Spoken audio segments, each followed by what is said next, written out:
I think not only should you know who you are, but to feel comfortable in your own shoes. Feel comfortable being, Hmong. Feel comfortable being a Hmong American. Because it really shows in interviews if you're uncomfortable with who you are, and even if you aren't saying that, they can tell, like using your nonverbal gestures.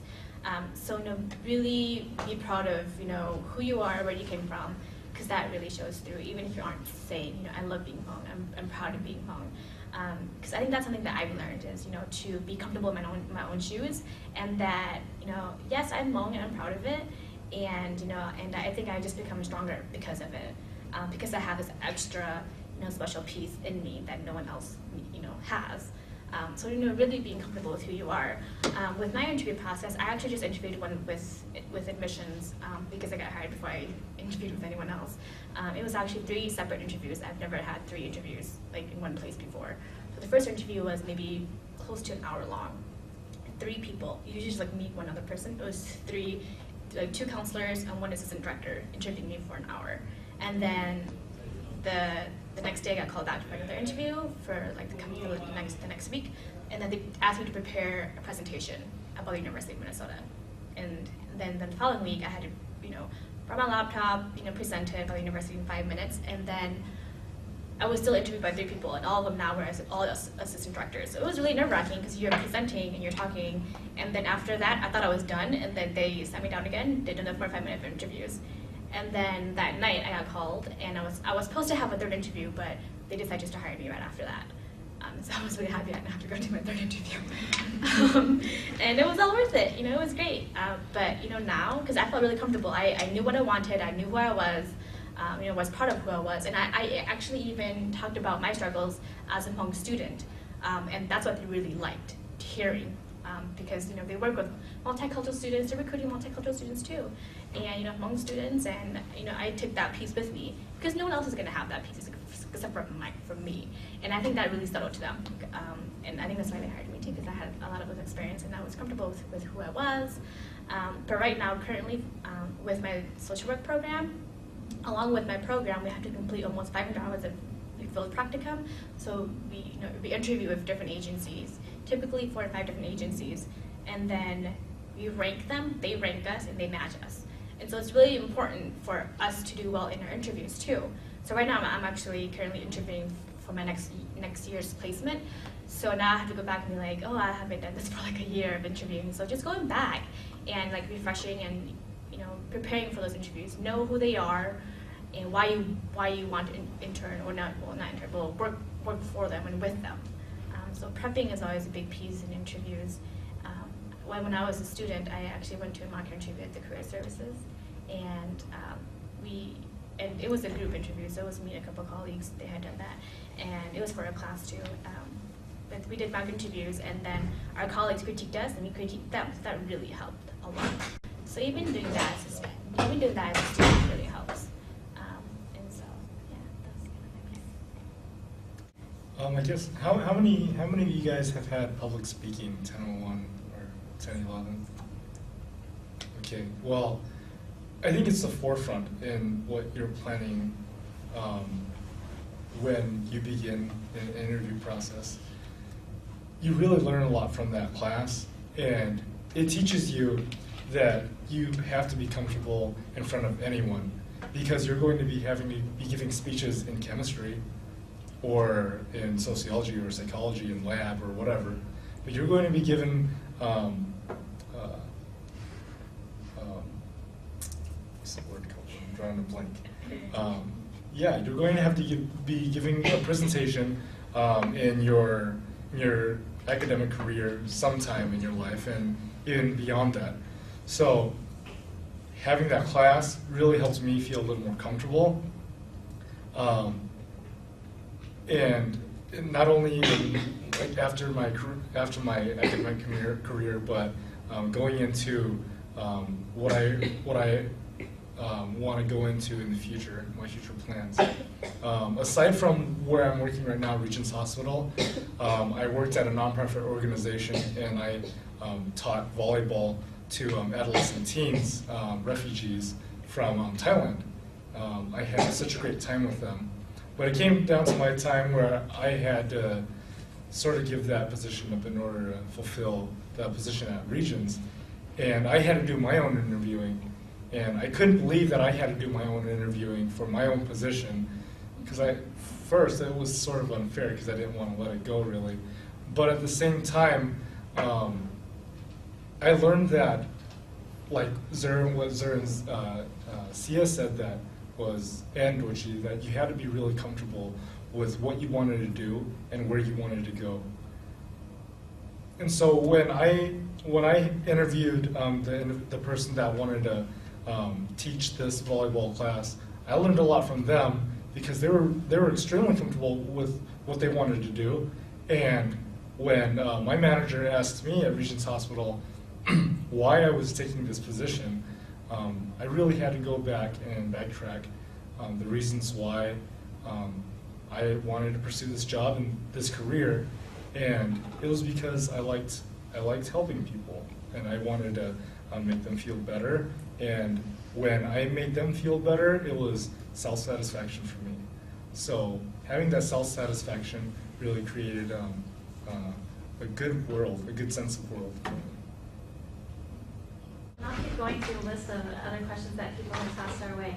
How did you find the positions that you're currently in and that you got, how did you hear about the openings or get connected into the positions? Like I said, I was in Admission Possible in high school, so that's how I knew the organization. So I was a student, and as a student, like I knew I wanted to go back and work with them. And so, but they had like posters or like flyers like all around like the university, and I had like I still had like connections through Admission Possible. The other position that I applied for, I had an internship I got through one of my professors. He had an Australian class, and like I thought it was awesome, and so I applied for that. Like no one else like applied for it. So it's just I wrote a paper on this for one of my students the other day. But right now, like in this like economy, like you just have to be really creative about how to find a position. Don't give up on like the natural like job searching stuff, but definitely like you have to use like your networks, like the people you know, and you have to even like what was I gonna say, like look at different websites. I use Gold Pass a lot, and I use Carlson's job search a lot, but the positions that I found, they were like with Admission Possible, like I really just thought about it because I saw the flyer like on someone's table. And then for the other position, I just I googled like job companies, like PR companies in the metro area, and that's how I found out that like they were hiring for this position. So for Target, when I graduated, the economy was good, so I got looking at.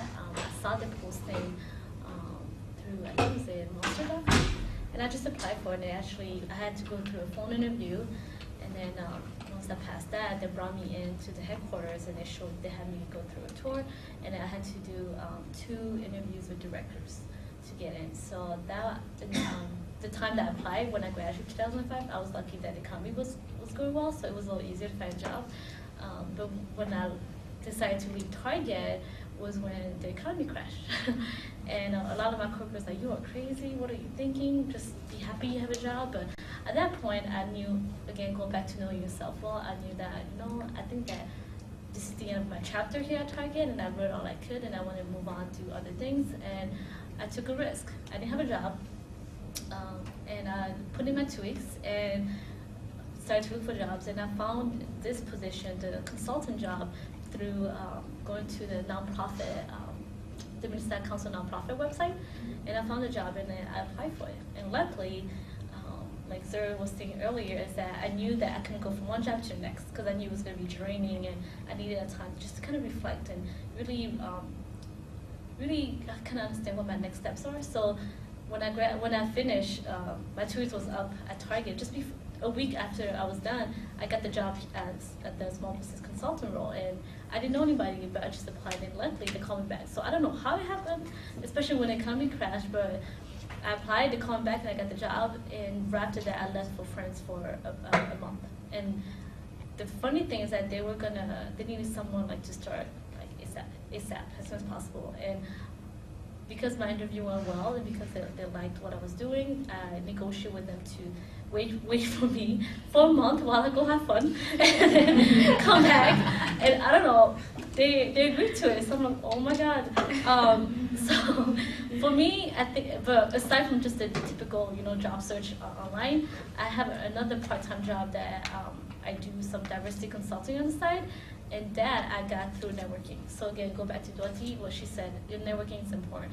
I met the director of diversity of Minneapolis Public School, and he does, aside from his full-time job being director there, he does some diversity consulting, and he liked the work I was doing at Target, so he referred me to his partner, and I was doing some volunteer for her, and 6 months into it, she's like, no, I'm getting busy, would you be interested in helping me out? And you can name the price. So I didn't have to interview, and I decided on my own salary. So again, networking is very, very important, because you never know who you'll meet or who knows who, especially this economy. Networking is so key, because when you think about it, the job search, because some people are out of job. When you apply for one job, there's 10 times more people applying for it, and they have more experience than you. So what's going to make you different is, oh, you know someone of the hiring manager. Oh, well, hire my friend, interview her at least, because, I know her, I went to school with her, and before you know it, you bypass all these 50 other people that's sending their resume. So networking is key, I would say, yeah. With admissions, I actually found it online through the U of M website, and I just decided to apply. But I started looking really early, starting February of my senior year, February, March. So I was looking like really early of my senior year in college. But my job now, because I go to school full time, but I'm also working for the College of Design as a student advisor there, 20 hours a week. But I found that job, actually they had emailed me.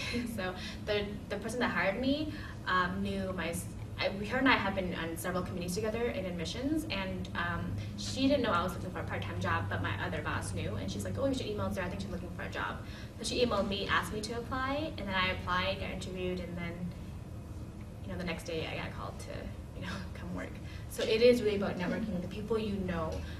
Most of my internships and my research were I got referred, or someone knew me, or I knew someone, or else they just would connect with other folks because they knew what I was interested in. I know Jova has always been a really good source for me. I would always go in and talk to him about my interest, and he knew my interest. And so he would always send me emails or give me a heads up on certain job positions or internships or different experiences, and I thought that was really helpful, because when people know what you're interested in, they will when they hear about it, they're like, oh yeah, I remember they're talking about that, I'll just shoot her an email. And so that was a big key, is really networking. I feel like nowadays a lot of jobs aren't being posted. It's a lot of word of mouth now. So really getting to know people. Don't be shy. Go and meet with people. I know that currently right now it's not off the subject, but it's kind of on the subject too.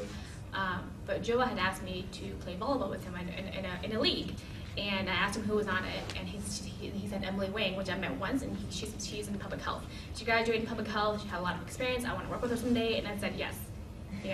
I'm gonna go play volleyball with you and Emily and get to know her, so she knows who I am. So something that small, will make a difference. Because I love volleyball too, and I want to get back in it. And I remember I was telling Joe about that. He's like, "Oh, Zara wants to play. I should shoot her an email." And she's like, "Emily's playing." So I'm like, "Yes, I'm gonna come play with you every Tuesday in Augsburg." So it's been great. So that's just something so small like playing volleyball, with other professionals, it makes a big difference.